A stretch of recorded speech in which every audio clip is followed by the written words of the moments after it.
Hola, hola, ¿cómo están? Bienvenidos al programa. Mi nombre es Ricardo Mórtola, de Análisis en tiempos de coronavirus, pues día lunes 27 de abril del año 2020. Muchísimas gracias a todos por estar aquí con nosotros, a toda nuestra audiencia, a todos nuestros radioescuchantes, que nos pueden sintonizar no solamente en Radio Fuego 106.5 de Ecuador, sino también en www.marianatv.com. Pueden escuchar en vivo a estas dos entrevistas que vamos a tener el día de hoy. Y la primera va a ser con una persona muy brillante, el señor Andrés Páez, doctor en jurisprudencia, sociólogo, político y ex asambleísta nacional. Actualmente milita en el partido Creo, por el cual se postuló a la presidencia en el 2017, a la vicepresidencia. Muchísimas gracias, señor Páez, por estar aquí. Bienvenido a nuestra casa. Sí, Ricardo, muchas gracias. Un placer estar con ustedes. Solamente con una aclaración, yo no soy militante de Creo, nunca fui militante de Creo, tengo muy buenos amigos, tengo una gran amistad con Guillermo y mucho cariño con Guillermo Lasso y su familia.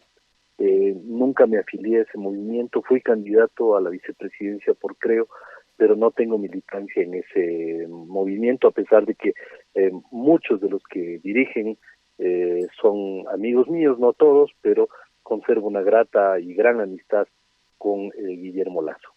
Perfecto. Mejor que nos lo aclare desde el comienzo, señor Páez. Bueno, como no vamos a hablar tanto, por así decirlo, de partidos políticos, sino que vamos a explayarnos más en la situación actual del país, le pregunto, señor Andrés, para luego ir punto por punto, ¿cómo ve la situación actual del Ecuador? Mire, yo creo que el país está enfrentando la más grave crisis de su historia, sin duda. Soy aficionado a la historia, a leer la historia, y no me cabe duda de que, al menos en la época republicana, y sin duda, antes de la formación de la República, en la época colonial, jamás el Ecuador vivió una crisis en la que han concurrido tantos factores simultáneamente que la han vuelto literalmente inmanejable. Yo diría que en este momento tenemos dos terrenos de batalla. El uno es el terreno sanitario y el otro es el terreno de la economía. Si es que perdemos la guerra en el terreno de la economía, la perderemos también en el plano de sanitario. Por lo tanto, creo que es fundamental consolidar acciones en aras de conseguir que la economía convalezca, que la economía se mantenga, que las empresas puedan pagar sus salarios, que las empresas puedan mantener sus fuentes de trabajo, que la gente pueda seguir ganando salarios, porque uno de los aspectos fundamentales para sostener la economía es precisamente la capacidad de consumo. La capacidad de consumo viene fundamentalmente de los salarios, de los ingresos que la persona consigue.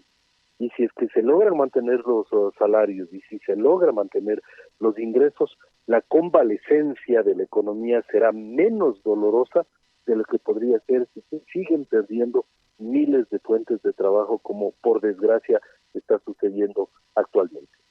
Claro, así es, señor Páez. Para luego tocar el tema de la economía, primero vamos a tocar el tema de la sanidad. El día de ayer se dio a conocer en una cadena nacional que tienen el poder ahora, porque tienen, por así decirlo, la responsabilidad de decir si el 4 de mayo se reanuda o no reanudamos el distanciamiento social del cual habló hace más o menos 4 o 5 días la ministra María Paula Romo. Le pregunto, ¿usted estaría de acuerdo que se retome la actividad de un confinamiento social a un distanciamiento social tan pronto como el día 4 de mayo, o usted cree que el Ecuador debe esperar un poco más?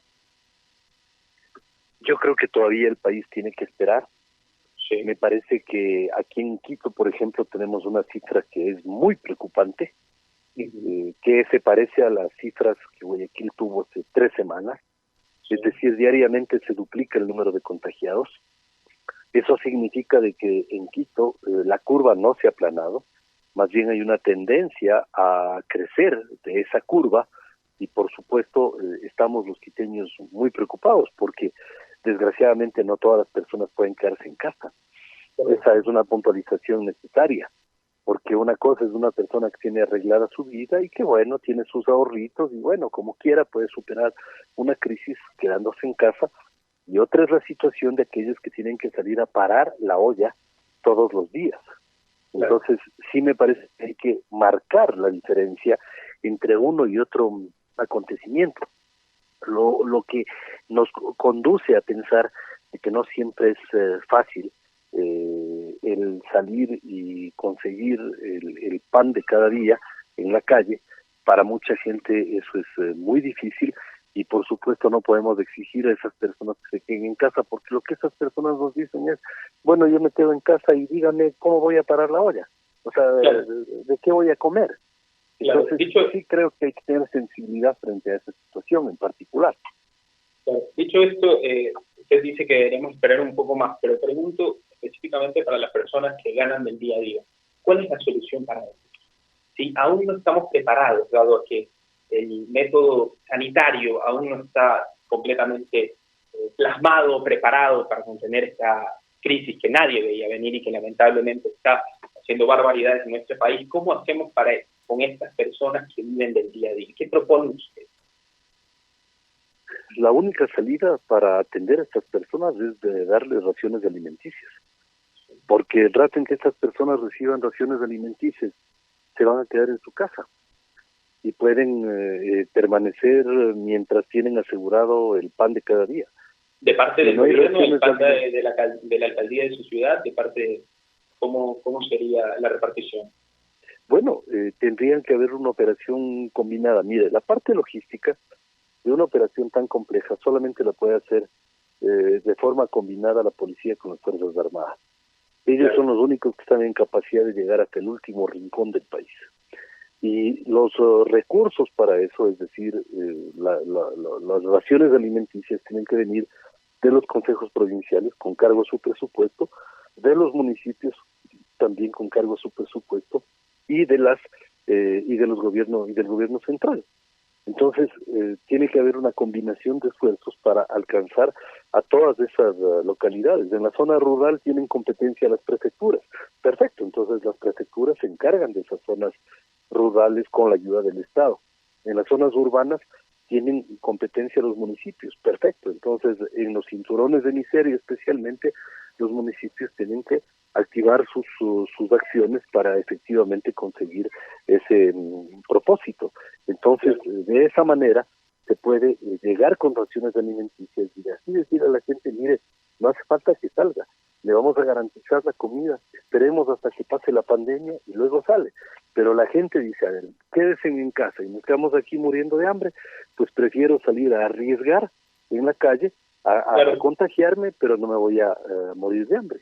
Evidentemente. Y también le nombraba hace la pregunta anterior que la ministra María Paula Romo ratificó, y me repito, valga la redundancia, que hace 5 días dijo íbamos a salir el 4 de marzo de un confinamiento social a un distanciamiento social, pero 2 días después, este fin de semana, el alcalde Jorge Yunde hizo una propuesta, dijo que Quito no estaba preparado por las cuestiones que usted acaba de decir, que la curva aún no se ha achatado y que tiene una tendencia para seguir yendo arriba. ¿Usted cree que si el alcalde Yunda no hacía este llamado al gobierno nacional, usted cree que el gobierno aún así hubiera puesto en manos de las alcaldías municipales de cada ciudad la decisión de reabrir, o usted cree que si Yunda no decía eso, se hubiera, por así decirlo, pues el gobierno hubiera dictaminado que salíamos el 4 de marzo, sí o sí? Yo creo que fue muy oportuna la expresión vertida por el alcalde Yunda, porque eso permitió abrir los ojos del gobierno central y que no cometan un despropósito. ¿Usted cree que ellos no se hubieran rectificado? ¿Usted cree que ellos hubieran dicho salimos el 4 de marzo? Si el alcalde Yunda no decía nada. Bueno, yo creo que no solamente fue el alcalde Yunda. Me parece que el alcalde se hizo eco de una inmensa mayoría de ecuatorianos que estamos en desacuerdo en que todavía se rompa esta cuarentena. Sabemos lo difícil que es. Por supuesto, creemos que progresivamente algunos negocios pueden comenzar a atender, que se pueden ampliar los horarios de atención de ciertas actividades. Por supuesto que sí. que hay que comenzar a tener cierta amplitud. Claro que sí, innegablemente. Pero sí me parece que no estamos preparados aún para enfrentar una pandemia que está todavía en un ciclo ruinoso, es decir, que todavía está afectando y provocando un sinnúmero de contagios a personas que por motivos de trabajo tienen que salir a la calle, otras por descuido y otras porque no creen que a ellos les va a tocar la mala suerte de ser contagiados. Entonces, en esa situación tan complicada, tan diversa, me da la impresión de que pueden seguir creciendo el número de contagiados si es que no imponemos los controles que se necesitan, y el mejor control para evitar la propagación de la pandemia, lo cual está mundialmente demostrado, es el aislamiento, es la cuarentena, es quedarse en casa. No hay otra opción tan válida como la cuarentena para efectivamente evitar que haya un mayor número de contagiados. Así es. Señor Páez, doctor Páez, quería preguntarle también, hace unos días, más o menos hace una semana, confirmó que en los hospitales de Guayaquil están recibiendo menos pacientes. Obviamente Guayaquil es el epicentro del Ecuador, incluso me animaría a decir que de Latinoamérica, de esta pandemia. ¿Usted cree que menos personas asistan a los hospitales es sinónimo de que menos personas están muriendo? ¿O que menos personas están contagiadas, por así decirlo? No necesariamente. A mí me parece que la situación de los hospitales es tremendamente crítica. Me da la impresión de que el tema de los hospitales no es un asunto que hay que mirar por encima del hombro. Creo que es una crisis compleja, pero además yo añadiría un elemento de juicio a lo que se ha mencionado ya. Esto es el hecho de que muchas personas no quieren ir a un hospital por miedo a contagiarse, claro. Otras porque piensan que en el hospital no les van a atender, otras porque piensan que los hospitales están desbordados y que no hay posibilidad de ser atendidos, otras porque estiman que pueden recurrir a remedios caseros o a médicos particulares, otras porque piensan que quizá ir a un hospital corren un riesgo mayor que quedándose en casa y buscar un auxilio directo quedándose en casa. Por eso la situación de los hospitales no refleja exactamente las cifras.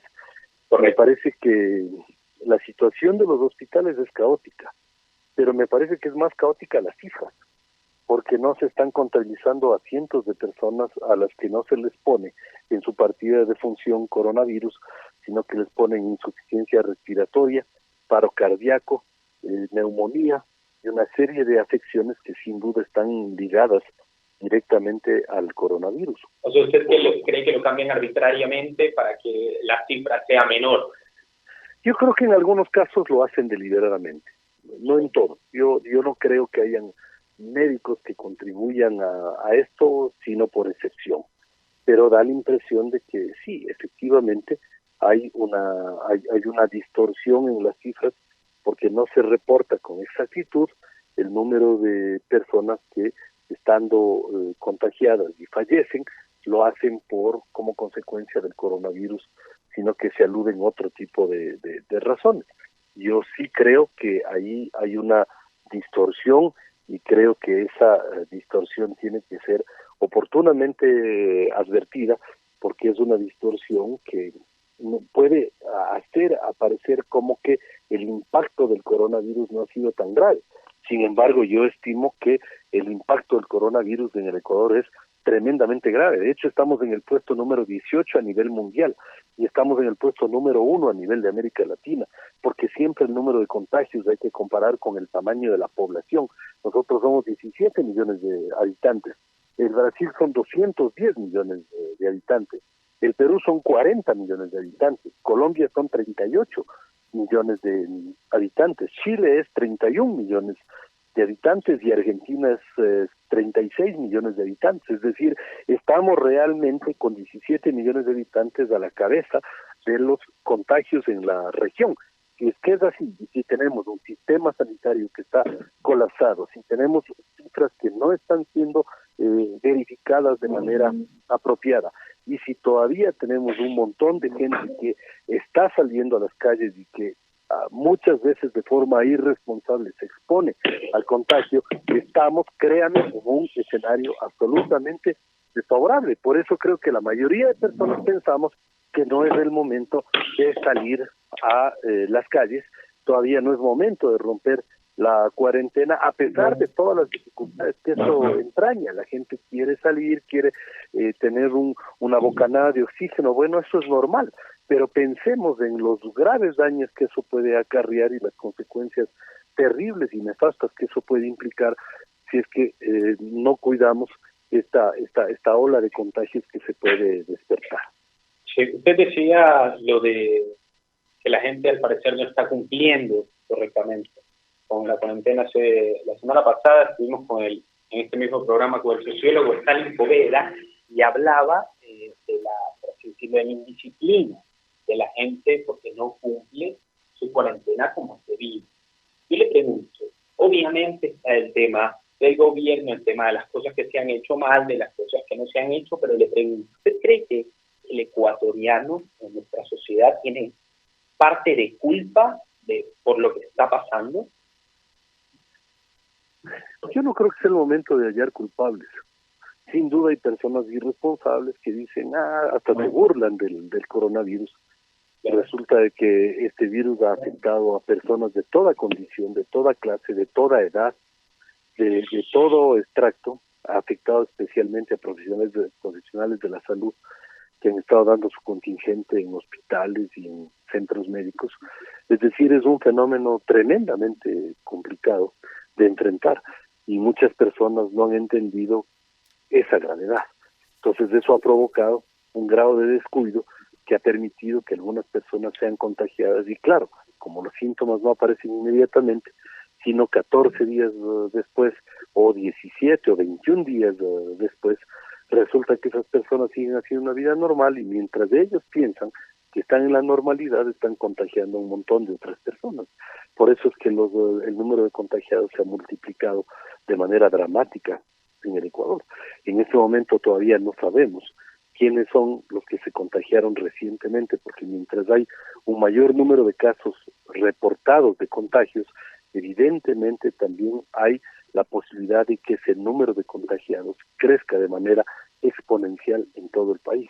Eso es lo que a mí me aterra y por eso creo que sería razonable pensar en adoptar medidas que sean verdaderamente categóricas y contundentes para evitar que esta ola de contagios nos vaya arrasando y que se complique todavía más la situación en general del país, sin perjuicio de que se pueden tomar medidas paralelas para abrir o para permitir la atención de ciertos negocios utilizando medidas de asepsia y de higiene que sean verdaderamente severas y así evitar la propagación de este virus. Doctor Páez, quería preguntarle, ya yéndonos al tema económico, el presidente López Obrador, desde el día 1, redujo el 30% del presupuesto de sus ministerios. Entre el año 2006 y 2018, el proyecto de ley humanitaria, quintuplicó el rol del sector público. Le pregunto, ¿se ha reducido este estipendio del sector público, de los ministerios? Y si es que no se ha hecho, ¿cree que debería hacerse con porcentajes altos? Yo creo que el presupuesto tiene que ser evidentemente priorizado para atender las necesidades de la pandemia. Todos los presupuestos, no solo el gobierno central, sino también de los órganos seccionales.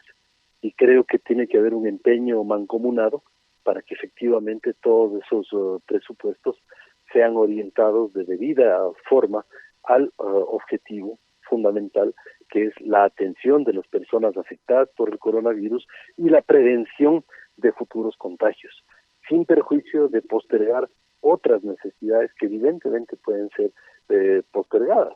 Y no hay necesidad en este momento, por ejemplo, de comprar, como lo he señalado hoy en Twitter, repuestos para maquinarias en un consejo provincial. Creo que más importante es darle raciones alimenticias a personas que realmente las necesitan. Entonces, sí me da la impresión de que debemos estar sintonizados con las exigencias de este momento. Y la exigencia fundamental, sin lugar a dudas, es de que efectivamente podamos darle un auxilio sanitario a las personas que más necesitan. Y ese auxilio no puede esperar. Andrés, ¿cómo está? Te saluda Mariela Viteri. Gracias por recibirnos esta llamada, Andrés. En relación, por ejemplo, a las estrategias y a los gastos del gobierno, por ejemplo, si usted dice de una maquinaria, es muy fácil criticar, Andrés, y decir, bueno, ¿por qué no se compró esa maquinaria? Pero ¿qué pasa si con esa maquinaria para la prefectura no hay un camino que saque, productos para que la gente coma? O no hay, o se cayó un puente y se necesita armar ese puente. Porque usted sabe perfectamente que hay muchas vías por las que el gobierno tiene que trabajar. O sea, realmente es un cúmulo de cosas y nadie se esperaba esa pandemia. ¿Lo escucho? Andrés, ¿está allí?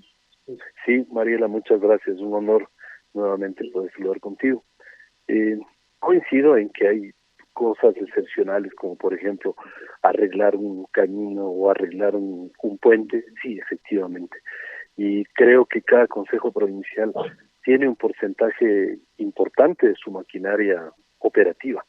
Generalmente las entidades del Estado tienen en operación, a menos de que sean máquinas que tengan ciertas especificaciones, generalmente tienen más del 80% de su parque automotor operando.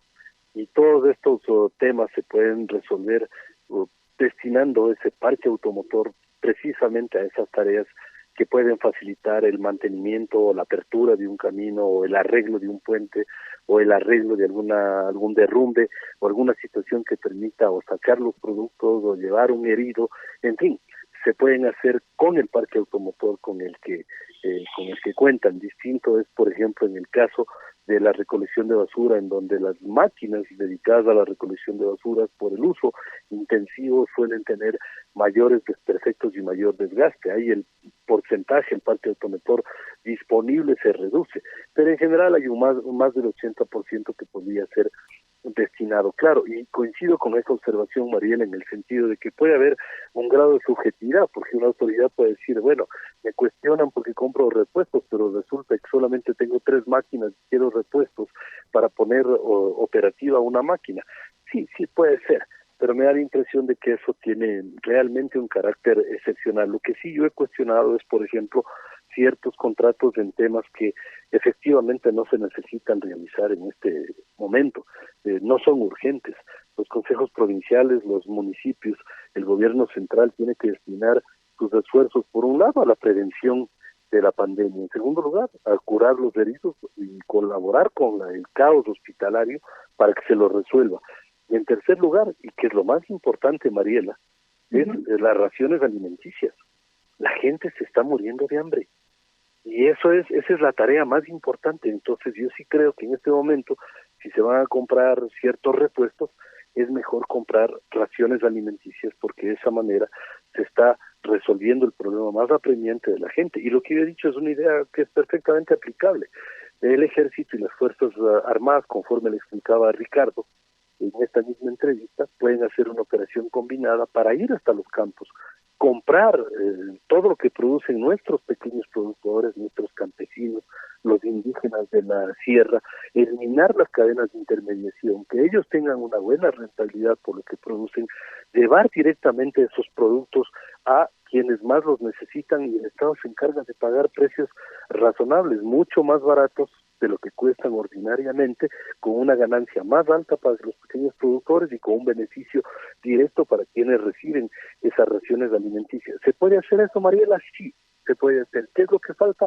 Voluntad política para hacerlo y menos sapos y sinvergüenzas que siempre aparecen en estas crisis a tratar de pescar a río revuelto. Pero realmente, ¿usted cree que en toda la crisis que se está viviendo todavía no haya voluntad política? A mí, mujer, emotiva, y con todos los ingredientes que puede haber, me resulta difícil de creer. ¿O estoy siendo ingenua? No, yo creo que hay voluntad política para algunos temas y yo mismo he felicitado esa voluntad política. Yo he reconocido el esfuerzo que ha hecho y sigue haciendo el vicepresidente. He reconocido el esfuerzo de algunas autoridades, por supuesto. Hay otras que no hay cómo decir nada porque su incompetencia y mediocridad ha sido clamorosa, pero yo he reconocido el esfuerzo. Pero creo que todos debemos preguntarnos, especialmente los oyentes, todos debemos preguntarnos, ¿cómo es posible que han pasado ya 6 semanas y que durante 6 semanas no se haya organizado con el único aparato que puede logísticamente llegar hasta el último rincón del país, que son Fuerzas Armadas y Policía, que no se haya organizado, llegar hasta los campos con los camiones del ejército y de la policía a comprar los productos de la gente, para llevarlos ¿a dónde? A centros de acopio en donde se armen estos kits, estas raciones alimenticias, y que esta misma logística sirva para distribuirla a la gente más necesitada, especialmente los cinturones de miseria que hay fundamentalmente en las ciudades de Quito y de Guayaquil. Entonces, ¿se puede hacer? Sí se puede hacer, pero ¿por qué no se lo ha hecho? Porque, claro, bueno, hay cadenas de intermediación que no quieren eliminar. Sí, yo estoy de acuerdo, pero, a ver, hoy día estoy hablando yo con Carla Morales, y pues nosotros ya vivimos una tragedia en el 2014 con el terremoto. Y ya se sabe que somos vulnerables, es un país que, como hablábamos con Carlile Morales, que me imagino, pues la conoces, porque ella es una activista, apasionada por la ayuda social desde 2016, que se dio el terremoto en Madrid, y pues ella decía que se presentó un proyecto de ley en la Asamblea que no se había tomado en cuenta para previsión de este tipo de catástrofes. Entonces, realmente, ahorita que cae todo encima y que es muy difícil estar claro y unificar discursos por diferentes razones, pues no haber previsto este tipo de cosas, realmente yo creo que no solamente el Ejecutivo tiene que tener responsabilidad sobre esto, sino también pues el legislativo, el ciudadano. Yo sé que tú eres un hombre de denuncia, que estás denunciando siempre, pero ¿no te parece que realmente no se le puede achacar a una sola entidad, sino que realmente esto realmente ha sido un asunto que nos compete a todos? Esta ley, que fue de previsión para catástrofes, reposa en la Asamblea hace 3, 4 años y nadie la tomó en cuenta. Entonces, ¿de qué estamos hablando? Si no hay previsión en un país, ¿de qué hablamos, Andrés? Y esto no tiene que ver solamente con lo que está pasando ahora. Esto tiene que ver con lo que ya pasó, tú sabes cuántos años antes.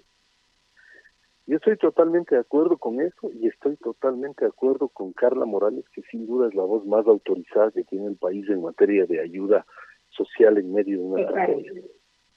Y quiero recordarle al país también una cosa. Hubo en el país 2 fondos, el FEIREP y el FEICEP, que se alimentaban con los excedentes petroleros. Esa fue una iniciativa del presidente Gustavo Noboa. Esos fondos estuvieron disponibles para el país, para la atención de cualquier tragedia. Luego de establecerse ese fondo, pasaron 2 gobiernos, el de Lucio Gutiérrez y el de Alfredo Palacio. Ninguno de los dos topó un centavo de esos fondos porque estaban destinados para estas situaciones de emergencia. Desgraciadamente llegó Correa y lo primero que hizo es tomarse todos los casi 10,000 millones de dólares que se habían acumulado en esos fondos para comenzar a hacer obras, claro, obras con sobreprecio. El 100% de las obras se hicieron con sobreprecio. Entonces, ahora vemos hacia atrás y decimos que lástima haber gastado los fondos que estaban destinados a atender estas emergencias, porque si no estuviéramos haciendo lo que hace el Perú. Quiero mencionar una cosa: el Perú de sus propios fondos ha logrado acumular 30,000 millones de dólares para la atención de emergencias, y por supuesto ellos tienen mayor posibilidad y potencial para sortear estas dificultades. Lo mismo está pasando con Bolivia, lo mismo está pasando con Chile. ¿Por qué? Porque todos los países han hecho ahorros, incluso Bolivia, habiendo vivido tanto tiempo en una dictadura como la de Morales, logró hacer estos ahorros, pero resulta que Nicaragua, Venezuela, Argentina, Ecuador están en la misma situación. El dinero fue destinado al derroche y no se hizo ningún ahorro para atención de emergencias. Y claro que es absolutamente deleznable que la Asamblea Nacional no haya atendido el proyecto de ley impulsado por Carla, porque además creo que si alguna... Bueno, no fue impulsado por Carla, alguien lo presentó, pero ella sabía que había este proyecto y de hecho lo hubiese apoyado. Sí, bueno, Carla, digamos, ha sido la más interesada en que ese proyecto se lo impulse, y ella ha sido mencionada como una de las auspiciantes desde la sociedad civil de ese proyecto de ley. Es lamentable que no se lo haya aprobado porque hubiera sido una contribución muy importante en un momento tan crítico como el que el Ecuador está viviendo. Y volviendo a lo que dije inicialmente, aquí tenemos dos batallas, la una de carácter sanitario, en la cual estamos peleando pero con serias dificultades.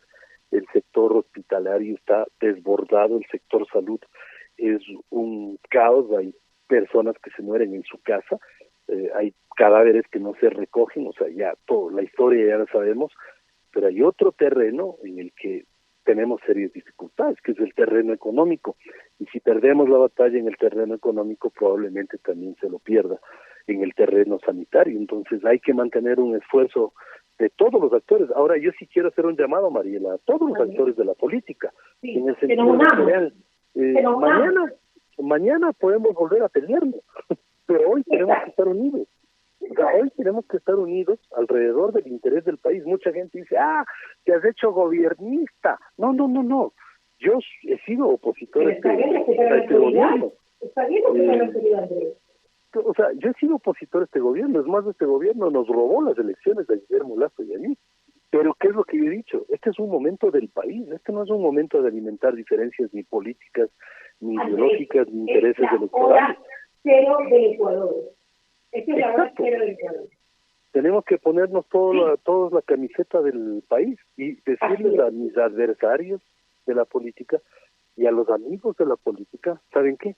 Muchachos, mañana nos volvemos a pelear, pero ahora tenemos que estar juntos. Hoy el país demanda de que arrimemos el hombro todos para salvar al Ecuador de la más grave crisis que registre toda su historia. ¿Sabes qué? Me río porque por oírlo de ti, pero me río, o sea, bonito, o sea, qué chévere que Andrés tenga esa actitud y te veo ecuánime, equilibrado, tranquilo, un Andrés que realmente lo que quiere es conciliar y que todo el país salga adelante. Así tiene que ser, Mariela. Esta es la hora de los acuerdos, de los consensos. Esta no es hora para beligerancias y para pelearnos. El país demanda consenso. Seamos lo suficientemente civilizados y ¿sabes qué? Ahí me parece que hay algo fundamental. Seamos generosos con el Ecuador, ¿no? Sí. O sea, demos una muestra de generosidad con el país. ¿Saben qué? ¿Podemos mañana perder una elección? Sí, yo he arriesgado mucho, porque muchos me califican de yo soy el primero en defenderle a Moreno y me acusan y no sé qué. Vean, acúsenme de lo que sea. Mi obligación es ser generoso con el Ecuador y soy feliz siendo generoso con mi país, porque más importante que cualquier aspiración electoral mía es el interés de todo el Ecuador. Eso es mucho más importante y yo tengo que estar siempre, en primer lugar, privilegiando el interés del país sobre cualquier expectativa que yo personalmente tenga. Y esa debería ser la actitud de todos los políticos y de todos los ciudadanos que atienden bien en este momento. Así debería ser. Así debería ser. Andrés, y ya una pregunta personal, ¿no estás pensando en las elecciones, aunque tú sabes que constitucionalmente no se pueden atrasar? Yo, Mariela, sinceramente pienso que no es tan fácil hacer un proceso electoral en estas circunstancias. Pero constitucionalmente no se podrían atrasar. Sí, pero nadie se esperaba que estemos viviendo una situación tan sensible como esta. Es decir, nadie esperaba que estemos atravesando una pandemia de esta naturaleza. Yo te pongo un ejemplo nada más. Supongamos, la gente dice, a ver, tengo que el domingo ir a votar. Los sitios en donde uno va a votar son sitios de aglomeración, que hay miles de personas. Uno se topa en las gradas, en la fila, en la mesa, miles de personas. Mucha gente puede decir, estoy corriendo el riesgo de irme a infectar, contagiarme. ¿Cuánto cuesta la multa? Creo que cuesta 30 o 40 dólares. Vean, prefiero pagar los 40 dólares y no voy a votar. Eso uno. Dos, el tema del voto electrónico a través de vías informáticas. Cuando ya el país tiene cuántas lecciones de lo vulnerables que son los sistemas informáticos y han hecho unos fraudes descomunales, especialmente el año 2017, ¿realmente podemos confiar en un proceso de votaciones que sea a través del Internet? Complicado. Y tercero, o sea, hay un calendario electoral, pero hay un país que tendría que destinar algo así como $100 millones al proceso electoral. Por si acaso no estoy siquiera insinuando que se quede el gobierno. No es un tema que se quede o no el gobierno, es un tema de los ciudadanos, de la gente de a pie. Es un tema de cómo la gente va a ir a votar, y si es que nos corremos el riesgo de pronto tener un presidente que gane con cuánto, con el 15, con el 20% de las personas votando en las urnas. O sea, es un tema mucho más complejo. Yo sí creo que todos debemos sentarnos a discutir este tema con las autoridades del Consejo Electoral y ver cuál es la mejor opción que el país tiene, porque no me parece que sea tan fácil el decir, bueno, aquí tenemos una norma, esa norma tiene que cumplirse y vamos a las elecciones porque así tiene que ser. Creo que hay que todavía afinar un poquito las ideas. Lo mismo que yo dije por la apertura de clases en la costa. Les dije, vean, que no se abran el 4 de mayo no importa, que se abran en junio o en julio, pero garanticemos que los chicos no se contagien. Lo mismo digo ahora. Si no se hacen en febrero las elecciones, perfecto, hagámoslas en marzo o en abril. Como ya se nos acaba el tiempo, le quiero hacer la última pregunta, que es casi una costumbre en este programa, bastante cortita su respuesta. ¿Qué no se ha hecho aún en el país, en el ámbito económico-social, que se debe hacer, en su opinión? Si es que vemos en la coyuntura, creo que la crisis ha desnudado la poca preparación, la precaria estructura que tiene el sistema sanitario en el país, y eso nos deja una lección tremenda. En segundo lugar, creo que hay otra lección enorme: la gente desempleada, la gente que no puede tener un trabajo. En tercer lugar, la gente que se va a quedar sin trabajo como consecuencia de esta crisis. Los problemas que menciono tienen que ver directamente con la familia ecuatoriana. Cuarto, la gente que no puede pagar el arriendo. Hay que ayudarle a esa gente a través de un fondo emergente. Quinto, los negocios, los pequeños negocios de las vecindades, de los barrios en donde está el bazar, la papelería, la panadería, la tienda de abarrotes. Hay que ayudarles con préstamos para que puedan sostenerse esos negocios, los préstamos para las medianas y las empresas de todo tipo, para que puedan ellos pagar su nómina. Esas son las urgencias de este momento. Como decía en su momento Bill Clinton en su campaña, la economía es, para mí la urgencia en este momento es la economía, porque finalmente vamos a vencer al coronavirus, el mundo va a vencer al coronavirus, pero todavía nos quedamos con la inquietud de qué vamos a hacer con la economía. Entonces me parece que hay que privilegiar el tema de la economía. Esa tiene que ser la tarea más urgente que nos propongamos. Así es, doctor Páez, doctor Ander Páez, muchísimas gracias, a nombre mío, a nombre de mi mamá, Mariela Viteri, por habernos atendido la llamada, y esperemos que muy pronto podamos tener otra charla como esta, otra tan placentera charla aquí en Radio Fuego 106.5. El gusto ha sido enteramente mío y muy honrado de poder compartir con ustedes y decirle al país que vamos a salir de esta. O sea, ya hemos salido de otras. Hemos salido de 3 guerras, 41, 81, 95. Terremoto del 87, terremoto del 48 en Ambato, terremoto del 2016 en Manabí. Vamos a salir de esto. ¿Será fácil? No, eso no va a ser fácil. Y no hablemos de los terremotos políticos, por favor. Mariela, yo creo, y aquí hablando en serio, yo creo que se avecina un terremoto político en el país. Ay, no, tampoco. Yo veo que se avecina porque las circunstancias están dadas para una crisis institucional. Espero que no sea así, pero también veo con mucha preocupación la poca generosidad de ciertos actores de la política dedicados al figureteo antes que a la responsabilidad con el país. Y ojalá reflexionen y piensen que este es un momento del Ecuador, este no es un momento de personas, es un momento de todos, del país, que hay que salvar la patria, no es del gobierno, hay que salvar la patria. Y para eso estamos los políticos, para contribuir, no para entorpecer, como desgraciadamente algunos están haciendo. ¿Van a seguir con Creo? Yo no estoy en Creo, nunca he sido afiliado, fui candidato con ellos en el año... Por eso, ¿pero vas a seguir como candidato de ellos? No, yo estoy desligado de Creo, mantengo mi amistad con Guillermo, mucho afecto con él. Yo he venido trabajando en la estructuración de un nuevo movimiento político que se llama Nosotros, y estamos viendo de qué manera vamos a encarar el desafío del 2021, pero no es nuestro mayor apremio. En este momento lo que más nos apremia es producir la mayor cantidad de propuestas, que lo hago a través de mi página de Facebook. Muchas de ellas tienen mucha acogida, incluso el propio gobierno ha acogido algunas de estas propuestas, porque ese es el momento que nos imponen la pandemia y las circunstancias. Hay que aprovechar este tiempo para hacer propuestas y no solamente quejarnos, cuestionar y criticar. Yo veo mi teléfono plagado de memes, de críticas, de sorna, de burlas, etcétera, etcétera. Y yo digo, bueno, ¿cuándo la gente se pone realmente a proponer, ¿no? Y ser más proactiva con el país. Eso es lo que yo estoy ahorita haciendo fundamentalmente, proponiendo y proponiendo y proponiendo, y aunque no me paren bola, de todas maneras seguiré haciéndolo, porque ese es mi... A mí mi hijo ya me está enlistando para que ya venga a hablar. Solamente eso. ¿Vas como dupla o vas a la presidencia? No, yo creo que ya fui para el segundo lugar, ahora voy para el primero. Gracias, Andrés Páez, por estar con nosotros. Yo no me despido, se despide Ricky. Sí, Andrés Páez, muchísimas gracias. Ha sido un placer tenerlo con nosotros.